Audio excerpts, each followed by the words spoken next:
जिंदगी में बंदगी तू करना है, जिंदगी में बंदगी तू करना है,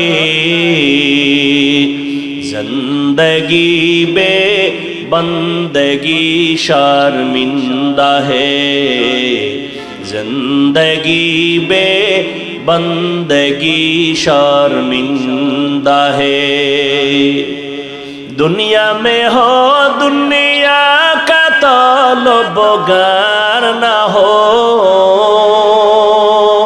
बाजार से गुजर हो खरीदार न हो। ये दुनिया एक मिसले कागज फूल है, ये दुनिया एक मिसले कागज फूल है। जिंदगी में बंदगी तू करना है, जिंदगी में बंदगी तू करना है, जिंदगी में बंदगी शर्मिंदा है, जिंदगी में बंदगी शर्मिंदा है। जिंदगी में बंदगी कुन बंदगी, बंदगी बे जिंदगी शर्मिंदगी। এরে নবীর আশিক ১৫০০ বছর পরেও তাকাইয়া দেখো, এই জমিনে নবীর আদর্শ রেখে গেলেন। আমার নবী চ্যালেঞ্জ দিয়ে গেলেন, কালান নবিয়্যু সাল্লাল্লাহু আলাইহি ওয়া আলিহি ওয়াসাল্লাম, তারাকতু ফীকুম আমরাইন লান তাদিল্লু মা তামাসসাকতুম বিহিমা কিতাবাল্লাহি ওয়া সুন্নাত রাসূলি। পয়গম্বর বলেন, আমি বিদায় বেলা চ্যালেঞ্জ দিয়ে গেলাম, দুইটা জিনিস রেখে গেলাম, যদি আঁকড়াইয়া ধরো কোনোদিন তোমার ঈমান নষ্ট হবে না, সম্মান কমবে না। এক নাম্বার হলো আল্লাহর দেওয়া কোরআন, দ্বিতীয় হলো আমি নবীর রেখে যাওয়া সুন্নাত। এখানে প্রশ্ন হতে পারে, নবী হাদিস বলেন নাই কেন, কোরআন হাদিস না বলে কোরআন আর সুন্নাহ কেন বললেন? কয় সুন্নতের পর্দার ভেতরে আছে মুরব্বি মানা লাগবে, সুন্নতের পর্দার আড়ালে আছে মুরব্বি। কারণ টুপি পরা সুন্নত, টুপি পরা কি? পাগড়ি পরবেন সুন্নত, কিন্তু কেমনে পরবেন, সিস্টেম কি? কয় এটা মুখস্থ করে পারা যাবে না, দেখতে হবে।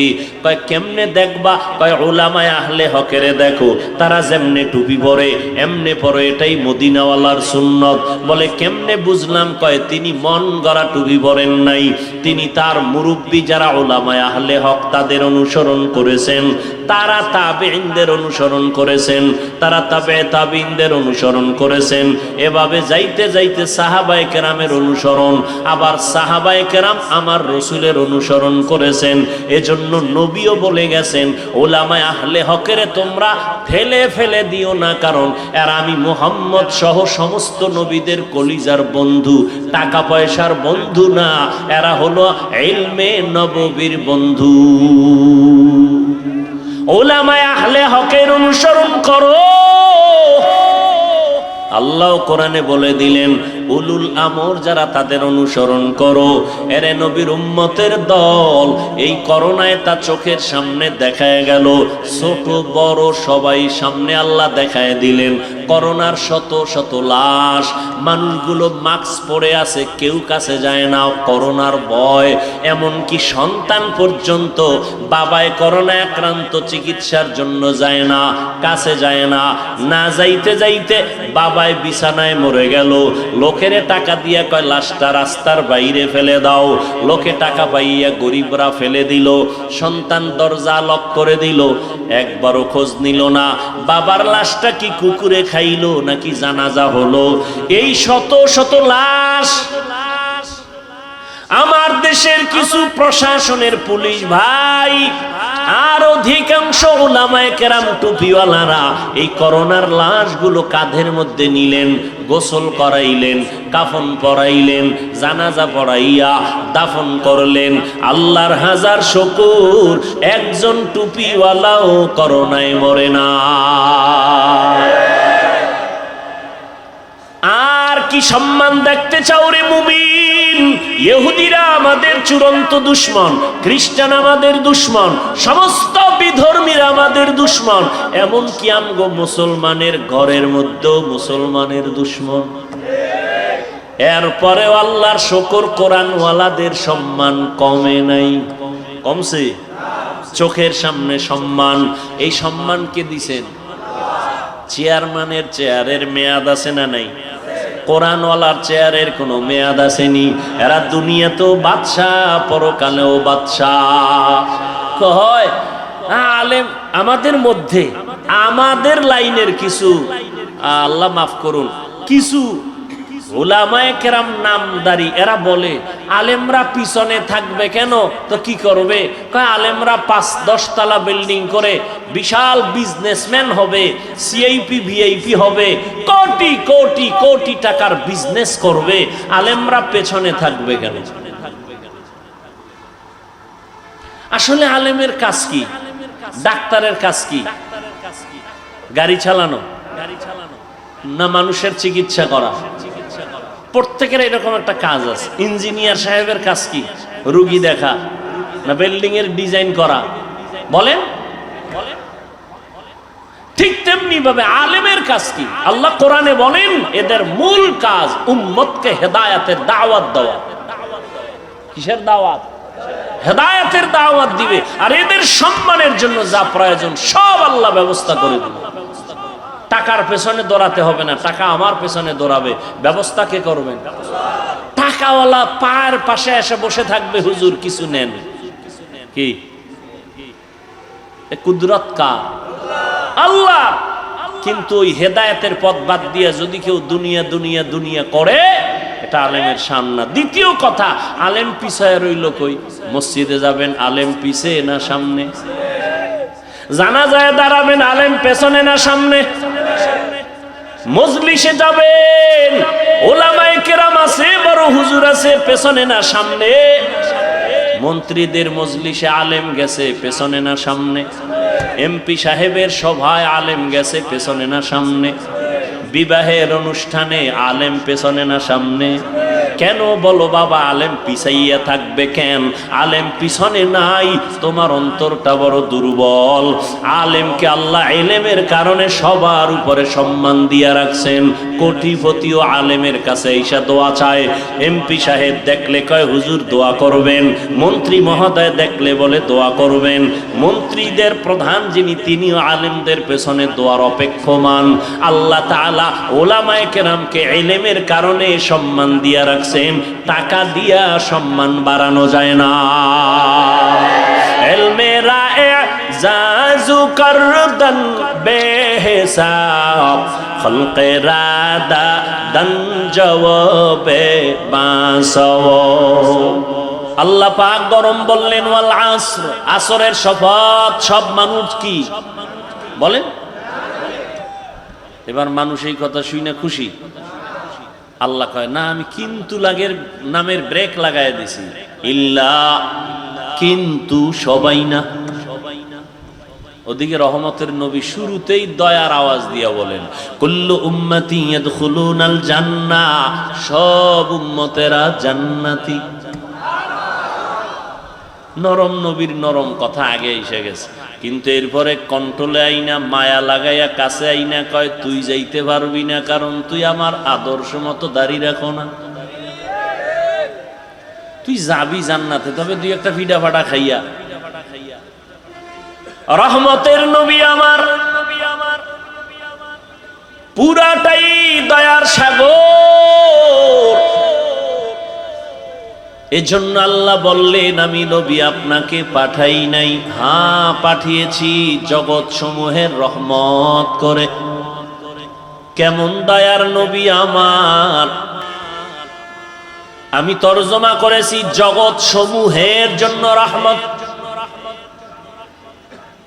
উভয় জগৎ মানে দুই, দুনিয়ার জগৎ, পরকাল জগৎ। আসলে জগৎ তো আরো আছে, রুহের একটা জগৎ আলাদা, মায়ের গর্ভের একটা জগৎ আলাদা, দুনিয়া নামক একটা জগৎ আলাদা, কবর জগৎ আলাদা, হাসর জগৎ আলাদা, জান্নাত ও জাহান্নামের জগৎ আলাদা। এজন্য তরজমা করলাম জগৎ সমূহের জন্য আমার নবী রহমত, রুহের জগতের জন্য আমার নবী আলাদা রহমত, মায়ের গর্ভের জগতের জন্য আমার নবী আলাদা রহমত, দুনিয়ার জগতের জন্য আমার নবী আলাদা রহমত, কবর জগতের জন্য নবী আমার রহমত, হাসর ময়দানের জগতের জন্য নবী রহমত, জান্নাত ও জাহান্নামের জগতের জন্য আমার নবী রহমত। এটা মাঝে মাঝে বুঝে আসে না, জাহান্নামের জন্য নবী রহমত হয় কি করে? প্রত্যেকটার বিষয় ভিন্ন ভিন্ন আলোচনা। রুহের জগতের জন্য নবী কিভাবে রহমত, ভিন্ন আলোচনা। মায়ের গর্ভের জগতের জন্য নবী কিভাবে রহমত, ভিন্ন আলোচনা। কবর জগতের জন্য নবী কিভাবে রহমত, ভিন্ন আলোচনা। হাসরের ময়দানের জগতের জন্য নবী কেমন রহমত, ভিন্ন আলোচনা। জান্নাতের জগৎ আর জাহান্নামের জগতের জন্য নবী কিভাবে রহমত, ভিন্ন আলোচনা। আমি আজকে শুধু দুনিয়ার জগৎ নিয়ে কিভাবে নবী রহমতে নিয়ে কয়েকটা কথা বলে মোনাজাত দিব। দুনিয়ার জগতের জন্য নবী যে রহমত, এটা সমষ্টিগত এক কথায় বলে দিলাম, কিন্তু এখানেও ভাগ আছে।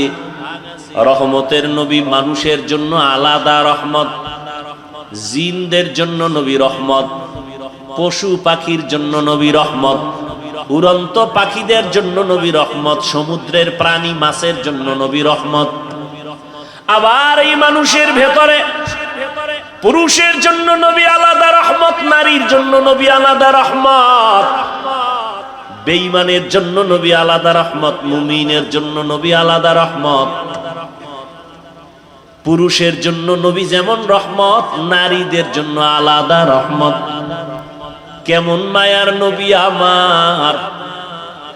যেই নবী দুনিয়াতে এমন এক সময় আসছেন, আল্লাহ পাঠিয়েছেন এমন একটা জায়গা, পৃথিবীর নিকৃষ্ট খারাপ, সারা দুনিয়ার মানুষগুলো চরিত্রহীন, এর মধ্যে আবার মক্কার মানুষ আরো খারাপ।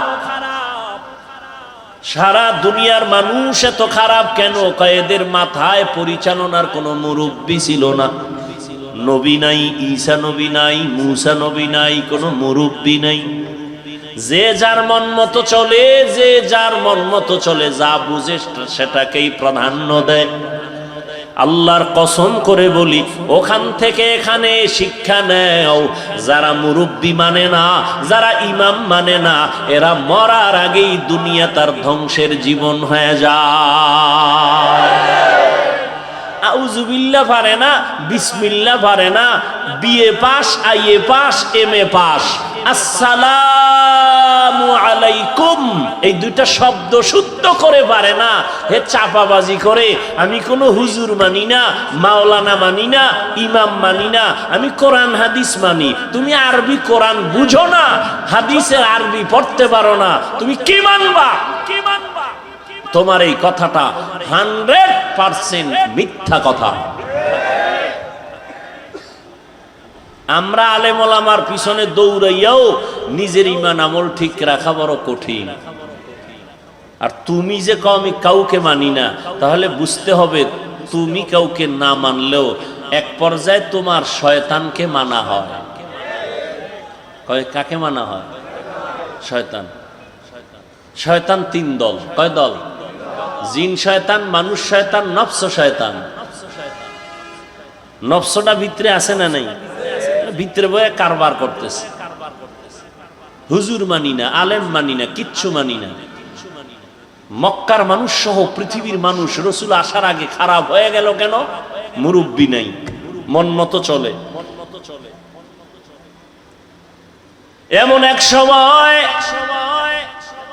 আল্লাহ পাক আমার নবী, রহমতের নবীকে মক্কা নগরীতে পাঠালেন, যেই মক্কার মানুষ চূড়ান্ত খারাপ, চরিত্রহীন, লম্পট, এতটাই খারাপ সারা দুনিয়াতে তাদের মতো খারাপ কোনো মানুষ নেই। সেই জায়গায় আমার এমন এক নবীকে পাঠাইছেন যে নবীর জিন্দেগিতে কোনো কলঙ্কের দাগ নাই, মহা পবিত্র ব্যক্তি। ঢাকা শহরে বিভিন্ন জায়গায় অপকর্ম হয় না? হয় না? খবর আসছে ওখানে মদের আড্ডা চলে, ওই রাস্তার গলির মধ্যে নারীদেরকে নিয়ে নাচ গান চলে, অর্ধুলাঙ্গ। খবরটা দিল, আলেম ওলামারা মিটিং করলো, কি করা যায়। তো এলাকার কিছু গণ্যমান্য গাঞ্জাখোর আছে, বিড়িও টানে, হুজুর্গ কাছেও আসে, এগো ডাকস, ভাই ওখানে আগে একুরেট খবরটা নাও, তোমরা আগে যাও, আমরা যাইতে পারি না, আমরা বড় হুজুর, ওই জায়গায় গেলে মাইনসে কইব বড় হুজুর এখানে আইলো কেমনে, আগে পরিবেশ তৈরি করো, এরপরে আমরা যাই। যাও তোমরা বিড়ি টান্নেওয়ালার একটু আগে যাও, বড় হুজুর ওখানে যাবে না, মানুষ খারাপ বলবে। কথা ঠিক? কিন্তু রহমতের নবী, মক্কা নগরীর মানুষ এত খারাপ, নারী আর পুরুষ উলঙ্গ হইয়া আল্লাহর ঘর বাইতুল্লাহর চতুর্পার্শ্ব তাওয়াফ করে, নারী পুরুষ উলঙ্গ, এতটাই পাপ। এর মধ্যে রহমতের নবীকে আমার আল্লাহ পাঠালেন। আল্লাহ পাকের কুদরত আমাদের বিবেকের বাইরে, কাদের কুদরত দারি বরকামান, আন্তা রব্বি আন্তা হাসবি জুল জালাল। নবীকে পাঠায় দিলেন, মক্কা নগরীতে আসলেন, মা আমেনার গর্ভে আব্দুল্লাহর ঔরসে রহমতের নবী আসলেন। নবী আসছেন এমন এক হালাত, দুনিয়াতে আসি একবার বাবার চেহারাটাও দেখতে পারেন নাই, 6 বছরে মা হারায় ফেললেন। বড় অসহায় নবী আমার, ইয়তীম, আপন জন আত্মীয় স্বজন সব হয়ে গেল জানের দুশ্মন। রহমতের নবী আমার এখনো নবুয়তের সনদ আল্লাহ কোরআন দেয় নাই। নবী দীর্ঘদিন কারো সাথে কোনো দাওয়াতের কথা বলেন না, এমনি মিলজুল হয়ে কথা বলেন, চলাফেরা করেন, সবাইকে কাছে টানেন, সবার কাছে নবী যান, কথা বলেন সুন্দর, মানুষের মনটা কেমন যেন আকৃষ্ট হয়ে যায়। কেউ নামাজি ভাইরা বেনামাজিরে দেখলে সি সি করে তাড়ায় দেই, তুমি খারাপ আমি ভালো। রহমতের নবী আমার সবার সাথে চলে ফিরে, কাছে টানেন, বুকে লাগান। নবীর ব্যবহার ছিল মানুষকে কাছে আনার বড় বুঝি। দীর্ঘ 40 বছর পর্যন্ত নবী কালেমার দাওয়াত দেন না, রোজার কথা বলেন না, কোনো আওয়াজ নাই। রহমতের নবী আমার এই 40টা বছর মক্কার অদূরে হেরা পাহাড়ের গুহায় গিয়া আমার নবী আল্লাহর ধ্যানে সময় কাটাইতেন। 40 বছর চলে গেল, 6 মাস। এরপরে আল্লাহ কোরআন নাজিল শুরু করলেন। হেরা পাহাড়ের ভেতরে জিব্রাইল আমিন আসলেন, নবীকে চাপ দিলেন। ঘটনা আপনাদের সকলেরই জানা। রহমতের নবী কোরআন পাইয়া দাওয়াত শুরু করলেন। নবীর দাওয়াতের প্রথম কাজ আল্লাহর কোরআনের তেলাওয়াত। هو الذي بعث في الأميين رسولا منهم يتلو عليهم آياته ويزكيهم ويعلمهم الكتاب والحكمة وإن كانوا من قبل لفي ضلال مبين। আল্লাহ এক নবী বানাইলেন, নবীকে বলেন উম্মি নবী। উম্মি মানে মূর্খ, হ্যাঁ, উম্মি মানে আনপড়। ভিন্ন কারো থেকে নবী পড়েন নাই, সেই অর্থে নবী উম্মি। কেউ যদি তর্জমা করে নবী অক্ষর জ্ঞানহীন, তার মানি হলো মূর্খ। এই তর্জমা করাটা চূড়ান্ত বেয়াদবি। রহমতের নবী আমার দাওয়াত শুরু করেছেন 40 বছর পরে কোরআন পাইয়া। নবী আর ঘুমায় না, নবী দাঁড়ে দাঁড়ে দৌড়ায় আর দাওয়াত দেন। প্রথম নবীর মিশন হলো কোরআনের তেলাওয়াত। এটার মধ্যে এমন এক আকর্ষণ আল্লাহ দান করেছেন, একটা বিধর্মীয় যখন তেলাওয়াতের আওয়াজ শুনে তার অন্তরটা ঠান্ডা হয়ে যায়, চুপ করে তার নিরাপত্তা বজায় রেখে তেলাওয়াত শুনে না। জীবনে কোরআন দেখে নাই, পড়ে নাই, ধরে নাই, এমন একটা লোক আল্লাহর কোরআনের আয়াতের তেলাওয়াত যখন কানের মধ্যে যায়, অন্তরে মায়া বেড়ে যায়। নবী কয়, ও মুমিন, একজনে তেলাওয়াত করছে, তুমি সুন্দর করে কান লাগায়া শুনছো। তেলাওয়াত করনেওয়ালা যেই সওয়াব পাবে, শুননেওয়ালাও সেই সমান সওয়াব পাবে। খ্রিস্টান মিশনারিরা চট্টগ্রামের হিলটেক্স পাহাড়িয়া এলাকায় ধর্মান্তরিত করে বিভিন্ন প্রক্রিয়ায় টাকার প্রলোভন দেখাইয়া। ওই বিষয়ে ও আল্লাহর বান্দা, আপনার কোনো পদক্ষেপ আছে কিনা ব্যক্ত করেন, কোনো কর্মসূচি আছে কিনা ব্যক্ত করেন। এ নিয়ে যদি চিন্তা করতেন তাহলে ভিন্ন উলামায়ে কেরাম ওলিয়া উলিয়াদের বিরুদ্ধে জবান খুলতেন না।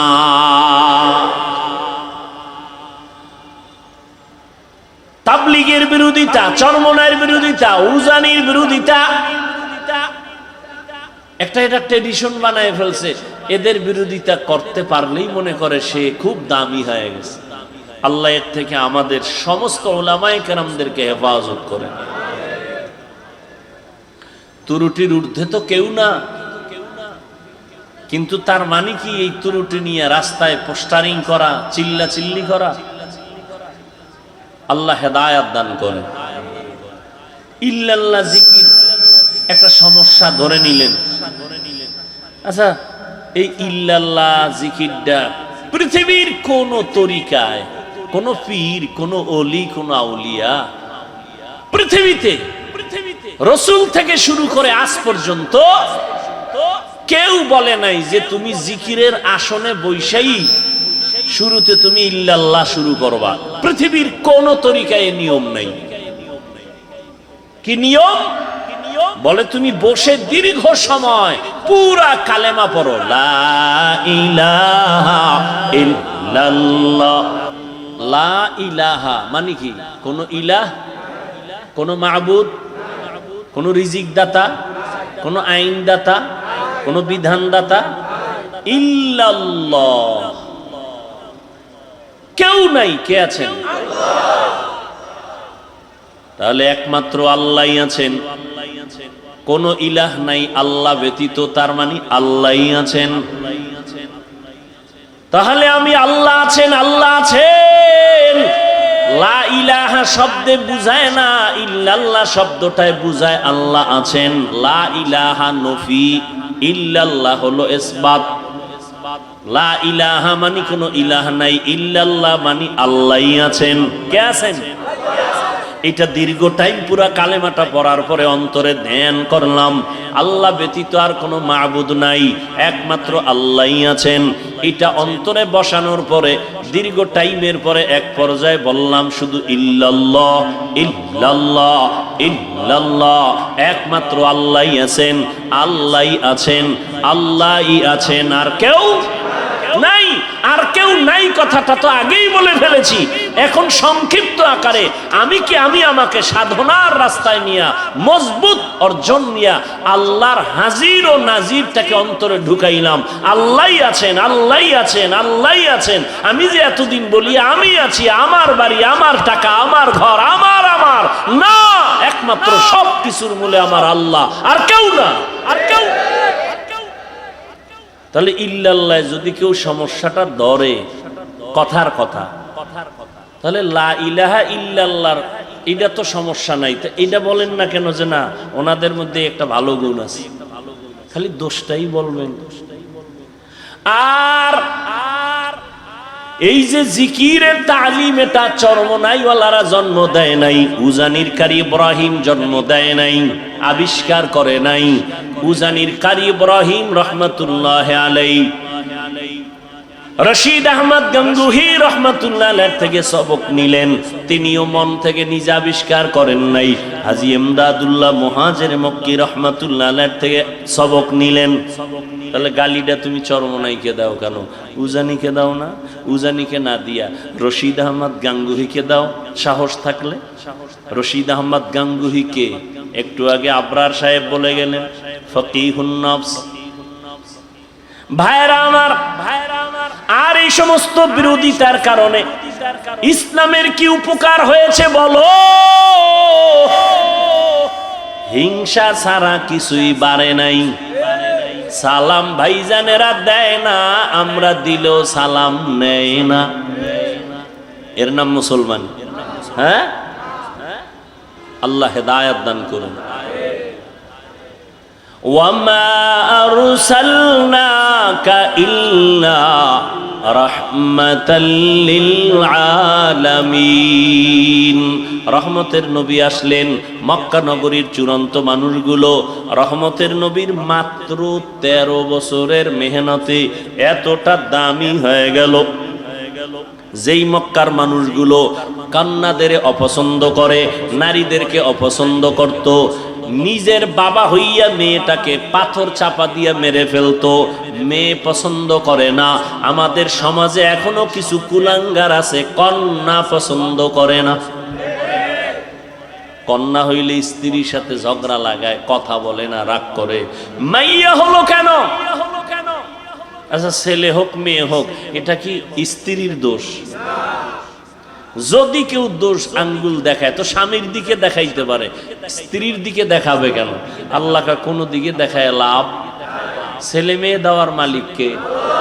তোমরা যে স্লোগান দাও ছেলে হোক মেয়ে হোক দুটোর বেশি না, একটা হলে ভালো হয়, না হইলে আরো ভালো, এই স্লোগান দিয়া ট্যাবলেট খাইয়া কি পরিমাণ দেশে সন্তান কমছে, কথা কয় না।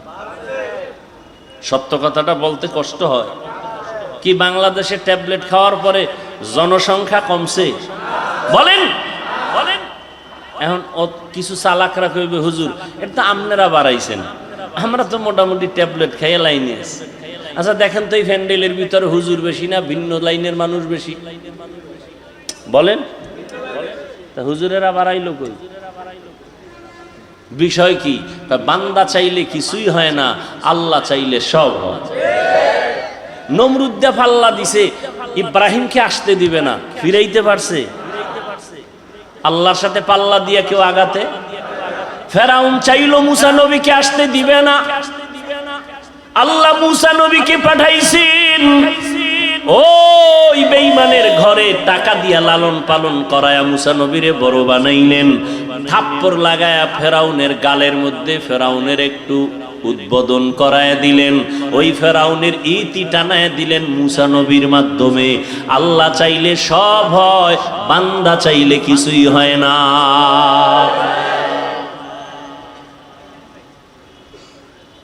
আল্লাহর নবী আসলেন মাত্র 13 বছর, নারীদের সম্মান সর্বোচ্চ দিয়া দিলেন, কন্যাদের হত্যা বন্ধ করায় দিলেন। রহমতের নবী আমার মাত্র 13 বছরের মেহনতে মানুষগুলোকে এত দামি বানায় দিলেন। আল্লাহ জিব্রাইলকে লিস্টি নিয়ে পাঠায় দিয়া বলেন, যাও আমার নবীর কাছে লিস্টি দিয়া দাও, এই লিস্টিতে যাদের নাম আছে নবী যেন ঘোষণা দিয়ে দেয় এই লিস্টির সবাই বিনা হিসাবে জান্নাতি। জাহান্নামের পথের মানুষগুলো জান্নাতি হয়ে গেল, ডাইরেক্ট জান্নাতের টিকিট দুনিয়ায় পেয়ে গেল। আচ্ছা, নবী মাত্র কয় বছর বলেন? 13 বছরে মক্কার চূড়ান্ত খারাপ এদেরকে জান্নাতি বানায় দিলেন বেতের বাড়ি দিয়া। কেমন মায়ার নবী আমার! শুধু 13 বছর কেন, নবীজির পুরা হায়াত 63 বছরে কোনদিন নবী একটা কাউকে গালি দেন নাই। আপনি চিন্তা করতে পারেন, হাজার হাজার গালি নবীর সামনে দাঁড়ায় ইহুদিরা দিতেছে, আমার নবী গালি দিবেন দূরের কথা, হায়াতে কোনদিন একটা গালির জবাবও দেন নাই। আরো আশ্চর্য কথা, কেমন মায়ার নবী আমার! কোনদিন আমার নবী চোখ মোবারক গরম করে কারো দিকে রাগে তাকান নাই। রহমতের নবীর মায়ার আদর্শ দেখা বেঈমান কালেমা পড়েছে, নবীর ব্যবহার দেখে দুশমনাইয়া বন্ধু হয়ে গেছে। ইমামুল আউয়ালিনাল আখিরিন বাহরে সাদকা রাহমাতাল লিল আলামিন সাইয়্যিদুল কাউনাইন খাতমুল মুরসালিন আখির আমদ বুদে ফখরুল আউয়ালিন। এরে নবীর আশিক উম্মতের দল, কেমন একজন নবী পেয়েছো, ওই নবীরে চিনো নাই রে যুবক। 1500 বছর পরে নবী নাই। ওই যে একটু আগে বলছিলাম শুরুতে, ঈসা নবী চলে গেছেন, আমগো নবী আসছেন, মাঝখানে কোনো মুরব্বী নাই, মন মতো চলিয়া ধ্বংসের পথে গেল। কিন্তু রহমতের নবী, শ্রেষ্ঠ নবী, যার কোনো তুলনা নাই, সেই নবী চলে গেলেন, আজ 1500 বছর হয়ে গেল। এরপরে উম্মত কেন লাইন সারা হয় নাই? এখনো বাংলাদেশের ভেতরে উম্মত আল্লাহর নবীর সুন্নতের জন্য জীবন দিতে তৈয়ার। ফিলিস্তিনে মানুষ রক্ত দিয়ে দিতেছে। এরে ব্রিটিশদের আক্রমণ, ইহুদিদের আক্রমণ, ওই স্পেনের ভেতরে এত পরিপূর্ণ আক্রমণ করেছিল, মুসলমানের 800 বছরের শাসনকে ধ্বংস করে দিল। এরপরও ইসলামকে বিদায় করতে কেন পারে না? এর একমাত্র কারণ, ধারাবাহিকভাবে এই জাতি মুরব্বী মানে, ইমাম মানে, এই কারণে চূড়ান্ত ধ্বংস হয় না। আর যারা মুরব্বী মানে না, গিয়া দেখেন ওদের দুনিয়াও ঠিক নাই, আখেরাতও ঠিক নেই। ভালো করে তদন্ত করেন ভাইরা আমার। 1500 বছর পরে তাকাইয়া দেখো, এই জমিনের ভেতরে মদিনার নবীর আদর্শ মানার কারণে এখনো সম্মান আল্লাহ চোখে দেখায় দিলেন। করোনার সময় স্কুল বন্ধ, কলেজ বন্ধ, চাকরি বন্ধ, ব্যবসা বন্ধ, ট্রেন বন্ধ, ফ্যাক্টরি বন্ধ, সব বন্ধ হয়ে গেল। কিন্তু কোরআনের একটা মাদ্রাসাও বন্ধ হয় নাই। এটা কি বাকি না নগদ? জিন্দেগি মে বন্দগি তু করনা হে, জিন্দেগি মে বন্দগি তু করনা হে, জিন্দেগি বে বন্দগি শর্মিন্দা হে, जिंदगी बे बंदगी शर्मिंदा है। दुनिया में हो दुनिया का तलबगार ना हो, बाजार से गुजर हो खरीदार ना हो। ये दुनिया एक मिसल कागज फूल है, ये दुनिया एक मिसल कागज फूल है। जिंदगी में बंदगी तू करना है, जिंदगी में बंदगी तू करना है। जिंदगी बे बंदगी शर्मिंदा है, जिंदगी बे बंदगी शर्मिंदा है। जिंदगी में बंदगी कुन बंदगी, बंदगी बे जिंदगी शर्मिंदगी। এরে নবীর আশিক ১৫০০ বছর পরেও তাকাইয়া দেখো, এই জমিনে নবীর আদর্শ রেখে গেলেন। আমার নবী চ্যালেঞ্জ দিয়ে গেলেন, কালান নবিয়্যু সাল্লাল্লাহু আলাইহি ওয়া আলিহি ওয়াসাল্লাম, তারাকতু ফীকুম আমরাইন লান তাদিল্লু মা তামাসসাকতুম বিহিমা, কিতাবাল্লাহি ওয়া সুন্নাত রাসূলি। পয়গম্বর বলেন, আমি বিদায় বেলা চ্যালেঞ্জ দিয়ে গেলাম, দুইটা জিনিস রেখে গেলাম, যদি আঁকড়াইয়া ধরো কোনোদিন তোমার ঈমান নষ্ট হবে না, সম্মান কমবে না। এক নাম্বার হলো আল্লাহর দেওয়া কোরআন, দ্বিতীয় হলো আমি নবীর রেখে যাওয়া সুন্নাত।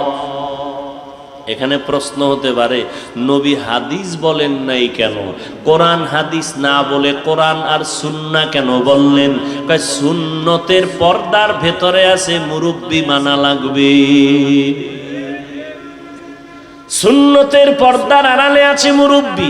কারণ টুপি পরা সুন্নত, টুপি পরা কি? পাগড়ি পরবেন সুন্নত, কিন্তু কেমনে পরবেন, সিস্টেম কি? কয় এটা মুখস্থ করে পারা যাবে না, দেখতে হবে। কয় কেমনে দেখবা? কয় উলামায়ে আহলে হকেরে দেখো, তারা যেমনে টুপি পরে এমনে পরে, এটাই মদিনাওয়ালার সুন্নত। বলে কেমনে বুঝলাম? কয় তিনি মন গড়া টুপি পরেন নাই, তিনি তার মুরব্বি যারা উলামায়ে আহলে হক তাদের অনুসরণ করেছেন, তারা তাবেঈনদের অনুসরণ করেছেন, তারা তাবেঈনদের অনুসরণ করেছেন। এভাবে যাইতে যাইতে সাহাবায়ে কেরামের অনুসরণ, আবার সাহাবায়ে কেরাম আমার রসুলের অনুসরণ করেছেন। এজন্য নবীও বলে গেছেন, উলামায়ে আহলে হকের তোমরা ফেলে ফেলে দিও না, কারণ এরা আমি মুহাম্মদ সহ সমস্ত নবীদের কলিজার বন্ধু, টাকা পয়সার বন্ধু না, এরা হলো ইলমে নববীর বন্ধু। উলামায়ে আহলে হকের অনুসরণ করো। আল্লাহ কোরআনে বলে দিলেন, উলুল আমর যারা তাদের অনুসরণ করো।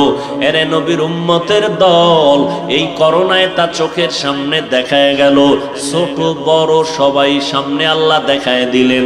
করোনার শত শত লাশ, মানুষগুলো মাস্ক পরে আছে, কেউ কাছে যায় না, করোনার ভয়।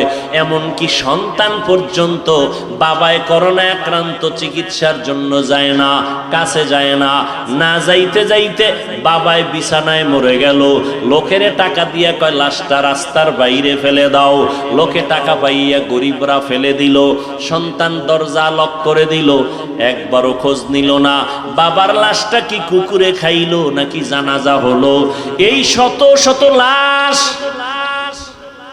আমার দেশের কিছু প্রশাসনের পুলিশ ভাই আর অধিকাংশ উলামায়ে কেরাম টুপিওয়ালারা এই করোনার লাশগুলো কাঁধের মধ্যে নিলেন, গোসল করাইলেন, কাফন পরাইলেন, জানাজা পড়াইয়া দাফন করলেন। আল্লাহর হাজার শুকর, একজন টুপিওয়ালাও করোনায় মরে না। আর কি সম্মান দেখতে চাও রে মুমিন? ইহুদিরা আমাদের চূড়ান্ত দুশমন, খ্রিস্টান আমাদের দুশমন, সমস্ত বিধর্মীরা আমাদের দুশমন, এমনকি আমগো মুসলমানের ঘরের মধ্যেও মুসলমানের দুশমন। এরপরেও আল্লাহর শুকর, কোরআনওয়ালাদের সম্মান কমে নাই, কমছে? চোখের সামনে সম্মান। এই সম্মান কে দিছেন? চেয়ারম্যানের চেয়ারের মেয়াদ আছে না নাই? কোরআনওয়ালার চেয়ারের কোনো মেয়াদ আসেনি। এরা দুনিয়াতেও বাদশাহ, পরকালেও বাদশাহ।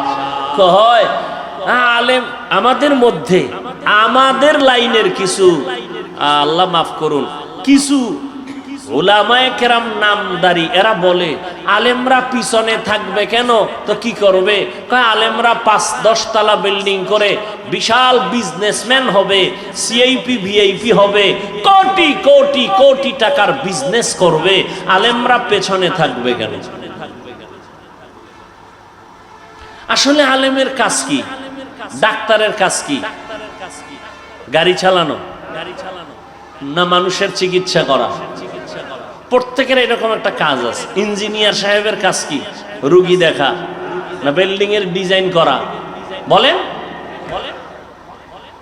ঠিক তেমনি ভাবে আলেমের কাজ কি? আল্লাহ কোরআনে বলেন এদের মূল কাজ উম্মতকে হেদায়েতের দাওয়াত দেওয়া। কিসের দাওয়াত? হেদায়েতের দাওয়াত দিবে। আর এদের সম্মানের জন্য যা প্রয়োজন সব আল্লাহ ব্যবস্থা করে দিবে।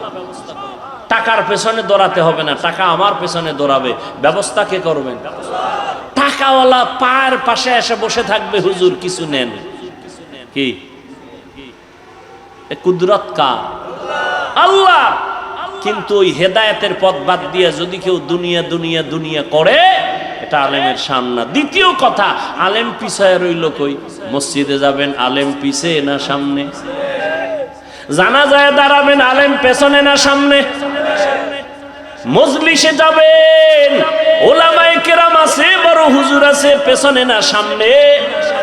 মন্ত্রীদের মজলিসে আলেম গেছে, পেছনে না সামনে? এমপি সাহেবের সভায় আলেম গেছে, পেছনে না সামনে? বিবাহের অনুষ্ঠানে আলেম পেছনে না সামনে? কেন বলো বাবা, আলেম পিছাইয়া থাকবে কেন? আলেম পিছনে নাই, তোমার অন্তরটা বড় দুর্বল।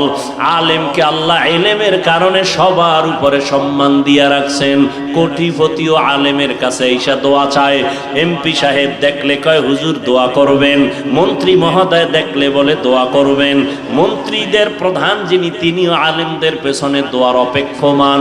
আল্লাহ তাআলা ওলামায়ে কেরামকে ইলমের কারণে সম্মান দিয়া রাখছেন। টাকা দিয়া সম্মান বাড়ানো যায় না। ইলমেরা এজাজু করদান বেহিসাব, খলকেরা দাদান জওয়াবে বাসাও। এত মুসিবতের মধ্যে কি আলেমদের সম্মান কম? বলেন। আল্লাহ দেখাইলেন আমার সোনার বাংলায় কত হাফেজে কোরআন, ছোট্ট ছোট্ট বাচ্চাগুলো সারা দুনিয়ার মানুষের মাথা গরম করে প্রধান পুরস্কার নিয়ে বাংলাদেশে আসছে হাফেজে কোরআন।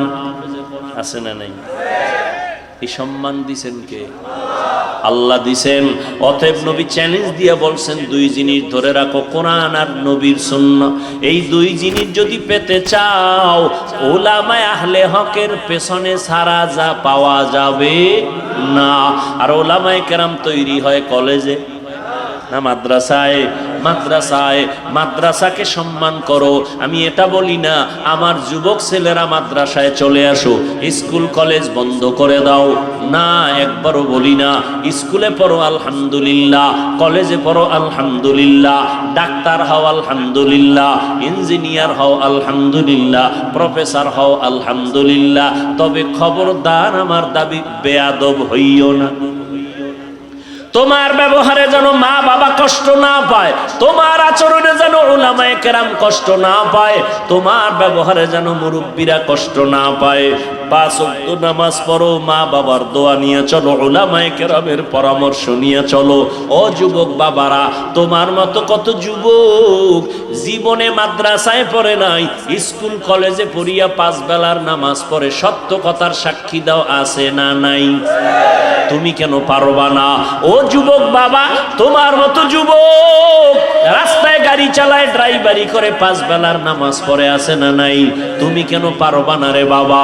তোমার তোমার মতো সন্তান জেনারেল লাইনে থাকিয়া শ্রমিকের কাজ করে, সময় মতো নামাজ পড়ে, কৃষি কাজ করে, নামাজ ছাড়ে না, নদীর মধ্যে মাছ ধরে, নামাজ ছাড়ে না। ও আল্লাহর বান্দারা, র্যাব, আর্মি, পুলিশ, বিডিআর এর চাকরি করে, নামাজ ছাড়ে না। সেদিন এক যুবক আইসা কয়, হুজুর চাকরির সিঁড়িতে যাইয়া স্কেল বেড়ে গেল বেতনের, হঠাৎ করে উপরের অফিসার কয় দাড়ি রাখা যাবে না। আমি বললাম সালাম, চাকরি করা যাবে না, রিজিকের মালিক চাকরি না, রিজিক দেওয়ার মালিক আমার আল্লাহ। ইয়া আইয়ুহান নাস আনতুমুল ফুকারাউ ইলাল্লাহ ওয়াল্লাহু হুয়াল গনিয়্যুল হামিদ।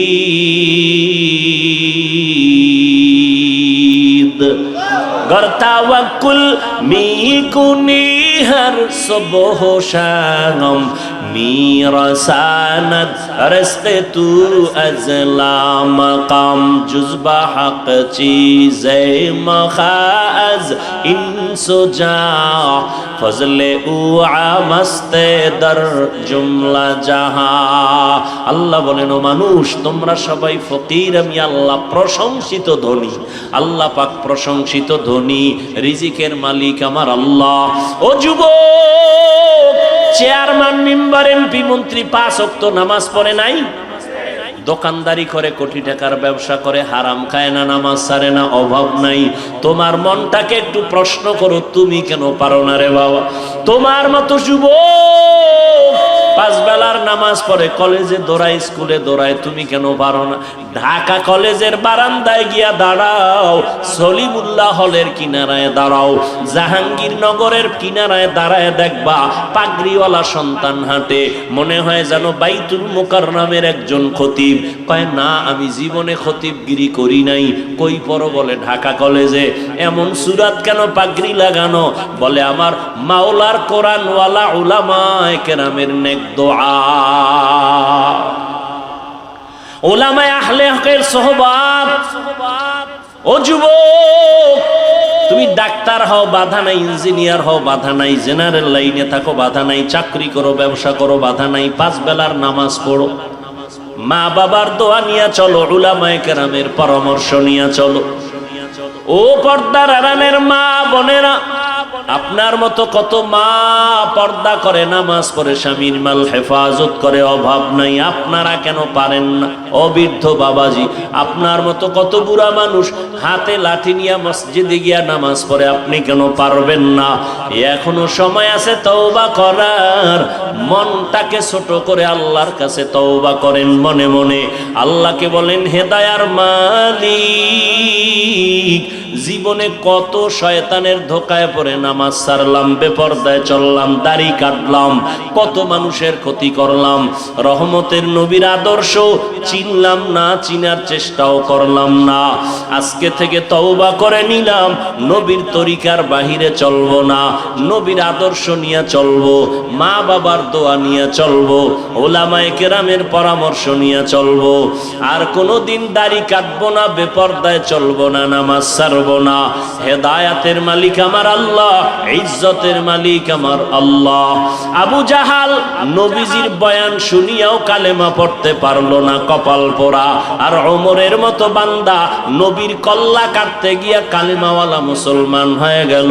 এই জমিনে আবু জাহালের মতো শক্ত অন্তরের কিছু মানুষ থাকবে, হাজারো বয়ানে তওবা নসিব হবে না। আর একদল ওমরের মেজাজওয়ালা গুনাহ নিয়া ময়দানে ঢুকার পর চোখের পানি ছেড়ে ভয় ঢুকার পরে কাঁদবে আর বলবে, ও আল্লাহ, এতদিন বুঝি নাই দাড়ি কাটলে কি অপরাধ হবে, নামাজ ছাড়লে কি অপরাধ হবে। আমার মতো যুবক স্কুলে পড়িয়া যদি দাড়ি রাখতে পারে, নামাজ পড়তে পারে, আমি কেন পারি না? আমার মতো যুবক জেনারেল লাইনে থাকিয়া চাকরি ব্যবসা করে যদি নামাজ পড়ে আমি কেন পারবো না? ও আল্লাহ, তুমি আমাকে মাফ করে দাও। সামনে কোনো দিন দাড়ি কাটবো না, বেপরদায় চলবো না, মা বাবার বরদোয়া নিব না, ওলামায়ে কেরামের পরামর্শ নিয়ে 5 বেলার নামাজ পড়ে নবীর তরিকা মেনে চলবো। তওবা যদি করতে পারো মুহূর্তে আমার আল্লাহ তোমাকে মাফ করে দিবেন। যদি অন্তর কারো তৈরি হয়, মুনাফিকি অন্তরে যদি না থাকে, তওবার নিয়ত যদি খাঁটি ভাবে কারো অন্তরে থাকে, দুটো হাত আমার আল্লাহকে দেখায়া দাও। আয় আল্লাহ, হাতগুলো কবুল করে নেন, তওবা কবুল করে নেন, তওবার উপরে মজবুত হইয়া চলার মতো তৌফিক দান করেন, আমিন।